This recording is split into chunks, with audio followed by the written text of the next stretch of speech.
Bangsa ini pernah belajar dari masa-masa kelam ketika kekuasaan tidak dikontrol, hukum dibungkam, dan rakyat hanya jadi penonton. Tapi hari ini kita juga harus belajar menjaga demokrasi tanpa merusak kepercayaan publik.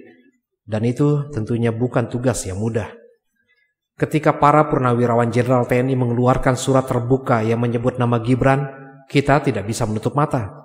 Ini bukan gerakan biasa, tapi ekspresi kegelisahan sebagian elit militer terhadap arah demokrasi. Namun sebagai negara hukum, kita tidak bisa merespon keresahan dengan langkah yang emosional. Pemakzulan bukan wacana politik biasa, ia adalah mekanisme hukum yang ketat, bukan senjata opini publik. Dan Partai Demokrat memilih untuk tidak terjebak dalam wacana yang lemah secara dasar hukum dan berisiko secara stabilitas nasional. Partai Demokrat tidak pernah membela individu, tetapi membela prinsip. Dan prinsip kita jelas, segala aspirasi politik harus tunduk pada hukum dan konstitusi. Apakah ada keresahan terhadap proses pencalonan Gibran? Mungkin iya. Tapi jika tidak ada pelanggaran hukum yang terang dan dapat dibuktikan secara yuridis, maka menyeret bangsa ini ke dalam turbulensi politik hanya akan menyakiti rakyat. Ini adalah suara kader Partai Demokrat.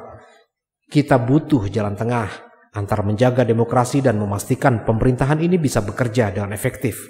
Partai Demokrat memilih mendukung pemerintahan Prabowo Gibran bukan karena kehilangan daya kritis, tapi karena percaya bahwa Indonesia tidak sedang butuh perpecahan elit, melainkan konsolidasi energi nasional. Kita bisa kritis, tapi tetap harus konstruktif. Kita bisa jaga demokrasi tanpa mencederai stabilitas. Karena sejarah sudah mengajarkan, perubahan yang besar hanya mungkin dilakukan dari dalam sistem, bukan dari pinggiran panggung. Ini adalah suara kita, suara kader Partai Demokrat.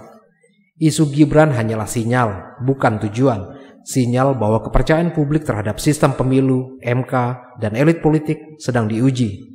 Tapi inilah saatnya kita membuktikan bahwa demokrasi Indonesia tidak selemah yang orang kira. Demokrat akan fokus pada hal yang lebih besar, memperjuangkan RUU perampasan aset, membereskan tata kelola BUMN, dan mengawal program strategis nasional agar menyentuh rakyat. Ini suara kami, suara kader Partai Demokrat. Dalam sejarah bangsa, kekuatan sejati bukan berada di tangan yang paling keras bersuara, tapi di tangan mereka yang tahu kapan harus bicara dan kapan harus bekerja.